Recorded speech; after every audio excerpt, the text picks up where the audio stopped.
And then this year we had a great opportunity, because what we looked at is when you're talking about all means all and the ability to thrive in situations that you never know that you'll do well in, we went over to the 9/11th. And we spent the morning doing some training, and then the military came in, the Air Force came in, and they did some trainings with us to show us how they do systems. For those of you who don't know, we have a lot of veterans in our teaching staff, and as a veteran, one of the things that I started to do a few years ago is we started sending teachers to military training. And people thought I was crazy when I first did it, and we got some teachers to volunteer for that.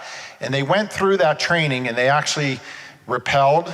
They actually ran some obstacle courses. They went through all kinds of different trainings that the Marines do. But it wasn't just about the Marines. What we wanted them to find out is that there's an 18-year-old kid that goes there, and in about 2 months, they will trust that kid to do things that we've never trusted them to do. And then they'll go through their technical training, and they'll go out onto the workforce, and that same 18-year-old kid can now be a boss of maybe 20 other kids, even at 18, 19 years old, and they'll work on a $40 million or $60 million plane, and no one checks their work before someone gets up and flies it. So what's the difference? Here at Moon High School, we don't want to let an 18-year-old go to the bathroom without a pass. So what's the difference? Expectation. Now, they can hold some things to you too, but it's raising the expectation, and it's making sure that you don't forget about the kid that really needs you. So some of these 18-year-olds, when you see them in the military, were not the kids that you would have remembered from your classroom, or you would have remembered them for all the wrong reasons. So long story short, when we were over at the 9/11th, we asked them to put together their program, and in doing that, they found a speaker that was very impressive. And in that, I would say that I'm a better person after listening to this person for 20 minutes. It made my life better. And he's a Moon graduate. So welcome to Moon Area High School, back again, because he wasn't normally on the stage, he was normally in the principal's office. But give a warm welcome to Jordan Best.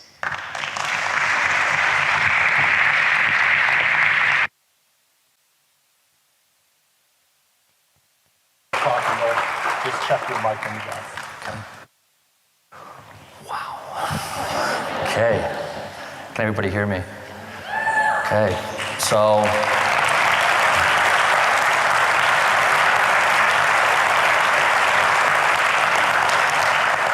I don't really want to be locked to this podium, so I'm going to probably walk around the stage and be a tiger in the cage. So to be fully transparent, I'm filled with an emotion that is all too common with me within these halls, is that I probably should have prepared better.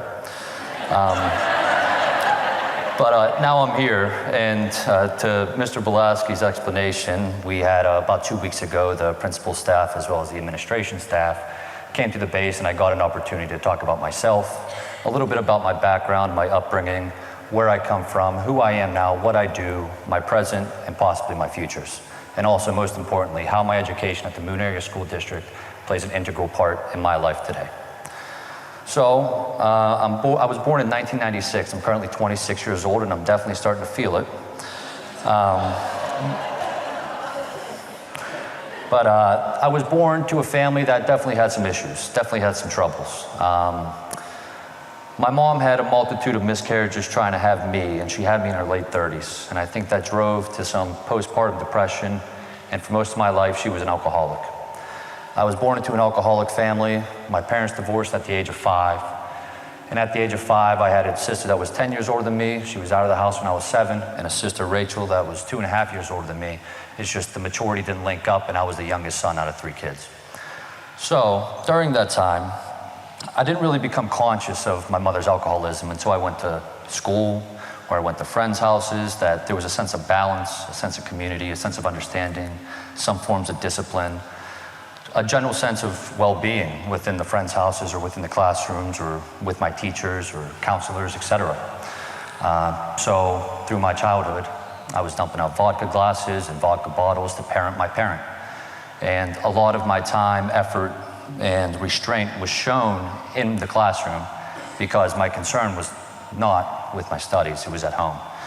So school was really a form of escapism for me, a place where I could feel safe, a place where I found experiences and not so much experience. Most kids are taught from disciplined parents and great parents that, and let me backtrack a second. To no discredit of my mother, she loved me. She loved her 3 kids. She was the best mother that I think kids could have had. I just think she had a second love, which happened to be the bottle. And my father, he was always there for me when on family vacations, make sure he coached my baseball teams, as well as be there for every baseball game, practice, and always facilitated me to become a better boy, better teenager, better man, just from a distance because he had to work 16 hours to support 3 kids. And to go back to where I was at, my school experience was strictly 4 experiences with friends, peer pressures, girls, being the class clown, being a bully. I mean, I think I single-handedly brought the Oveus program to the middle school. And if Mrs. Heasley's here, right there, I see you. She gave me an ultimatum initially. It was a kind ultimatum, like a kind push of, listen, you're gonna do this or here's 10 days of out of school. And I was like, okay. And don't get me wrong, I was an absolutely awful student. Horrible.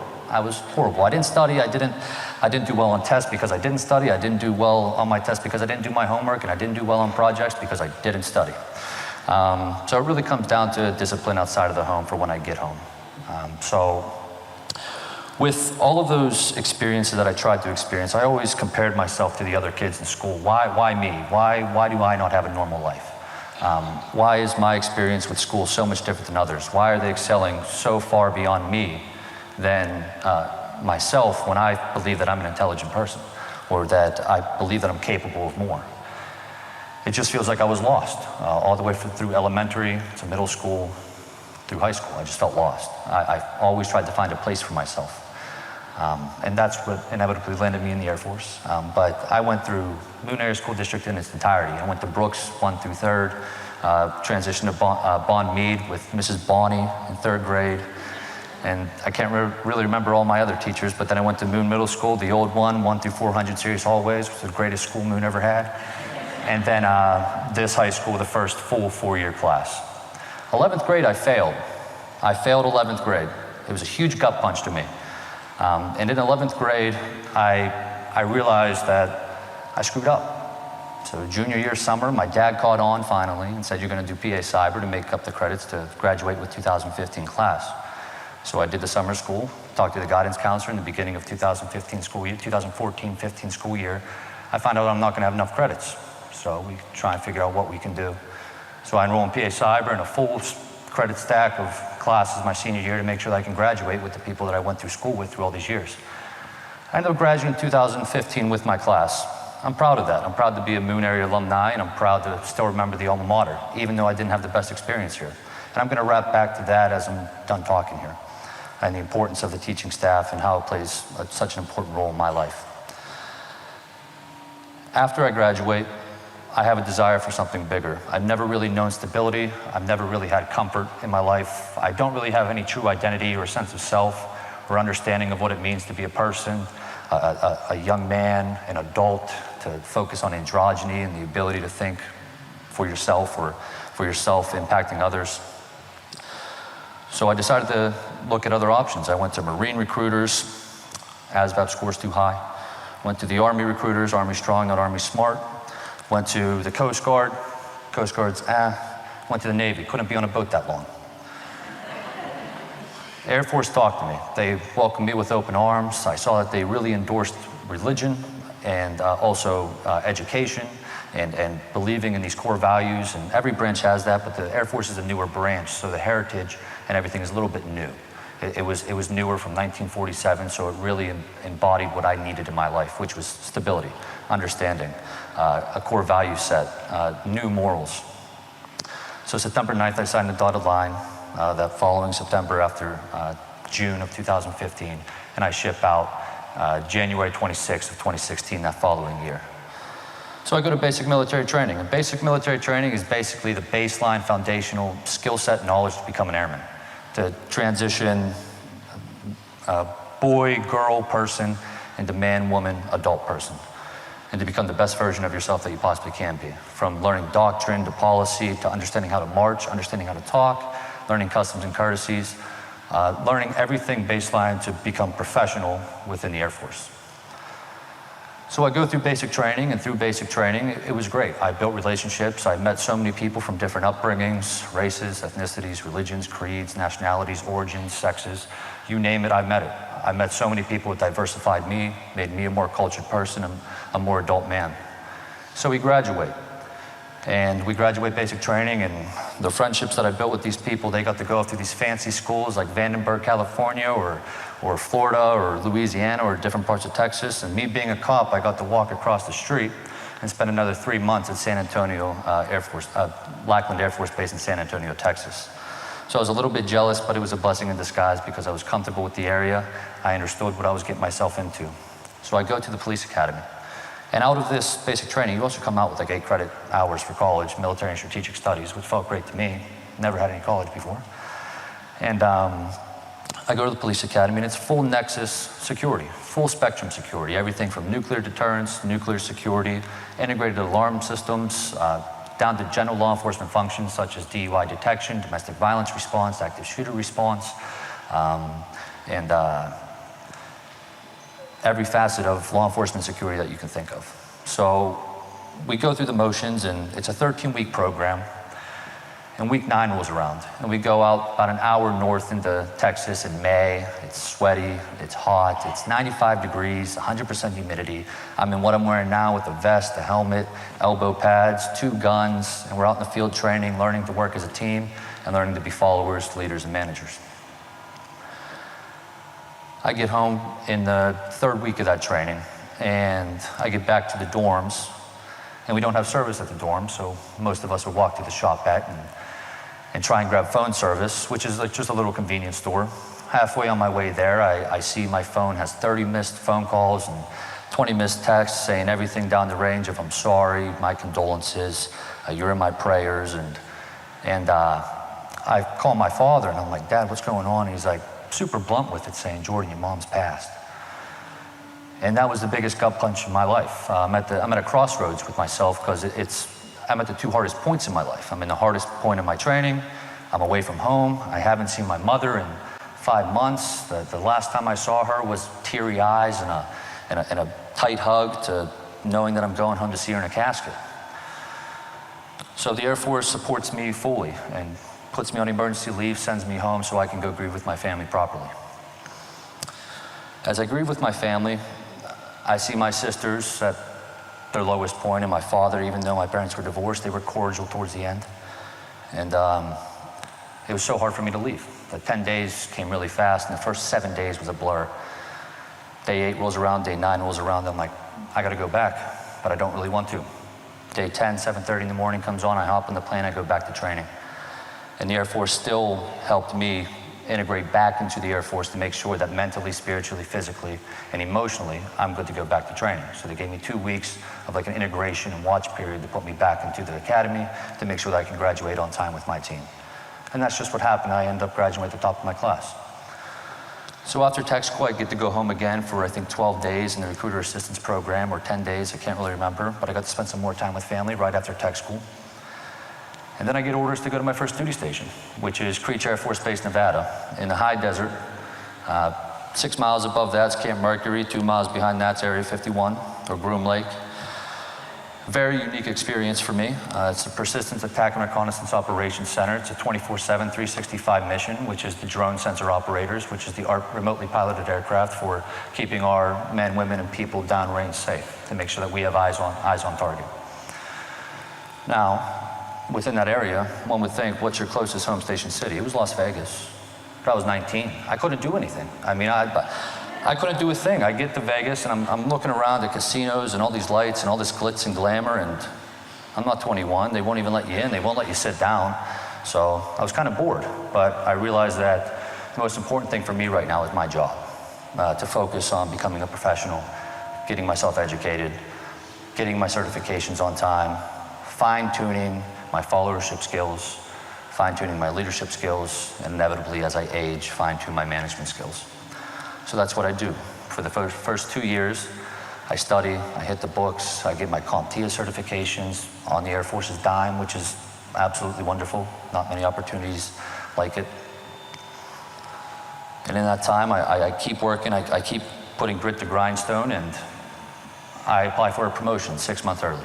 I get it, which gives me the ability to make a promotion to sergeant a year early amongst my peers. I test for it, I get it, and then we get sent to the Airman Leadership School during that time, which is more fine-tuning of your skill set, of the in-depth knowledge of not so much how we do things, but why we do things.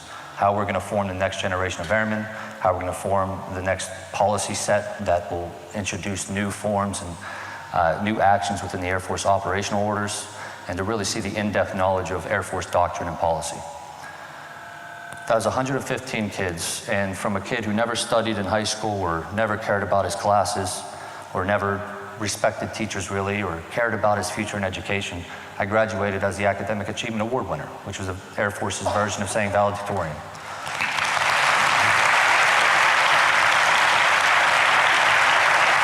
Thank you. And not to get so monotone on you, I just have a lot to say. So I came here to tell my story, not to preach, not to ride a high horse into here and out of here. I really came in here to talk about me and my experiences within the Moon Area School District.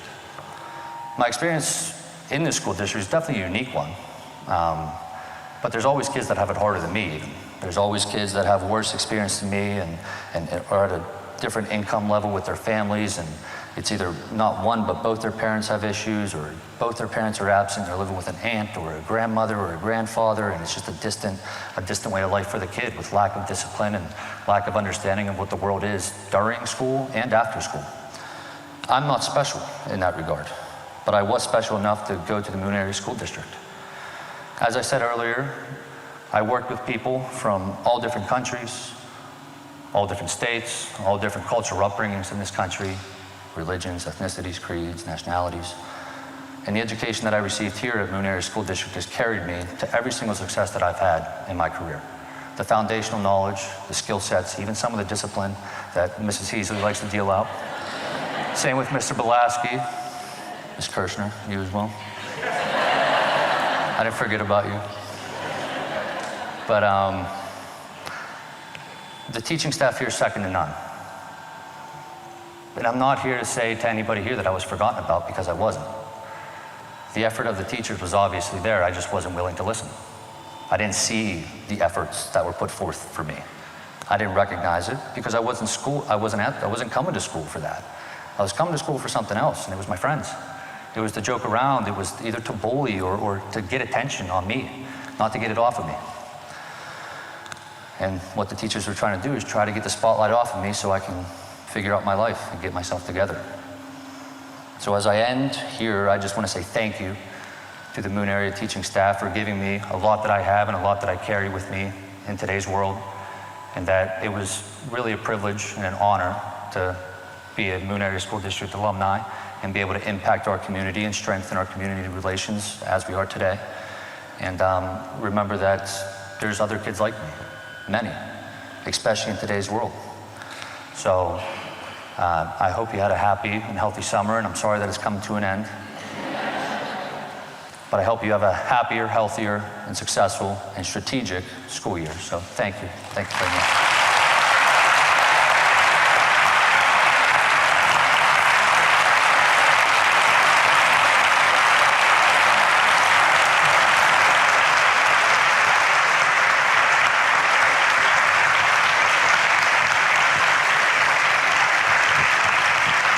So before we leave, I just want you to know, Jordan said, I don't know, I'm going to be nervous if I have to speak, and I don't know if I'm a very good speaker. And after we saw him speak for just about 10 minutes over the Air Force Base, it's not the same Jordan from 2013. But we did talk about the fact that we're glad no one ever gave up on him. So, and I think you can see the difference that it makes. So thanks, Jordan, again, and enjoy your day. And they come Wednesday, whether we're ready or not.